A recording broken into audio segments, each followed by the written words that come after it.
పెద్ద ఆయన సిక్కిందే వజ్రం చిక్కుతున్నాయి వజ్రా. అందరు ఇంతమంది వస్తున్నారు కదా, నిజమేనా? ఏమో చిక్కుతానంటే మనమైతే కాంబోజ్గా చూస్తున్నాం. ఏ ఊరు? అనంతపురం. అనంతపురం వచ్చారా? పొలం ఎట్లా ఏమని చూసిన వచ్చిన నేను అంతే. పొలం చూడడానికే? వజ్రాలు కాదా? నిజం కపతం కాదు. సరే సరేనా. ఒకవేళ వజ్రం చిక్కితే ఏం చేస్తారప్ప? ముందు ఎవరు? నంద్యాల రవి యార్స్. సరే అమ్మా.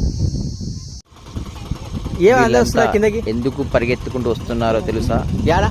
పోలీసులు తరుముతున్నారు, పొలాల్లో రైతులు తరుముతున్నారు. దయచేసి జొన్నగిరికి వెళ్ళకండి.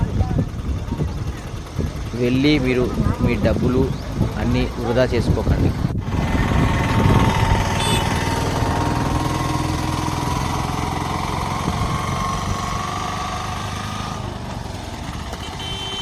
పరిగెట్టడానికి చాలా సౌకర్యంగా ఉన్నాయి. ఎడిడు అమ్మో, పోలీసులు వీళ్ళు వస్తున్నారండి. ఏంటి ఇలా తీసుకొచ్చేసావు?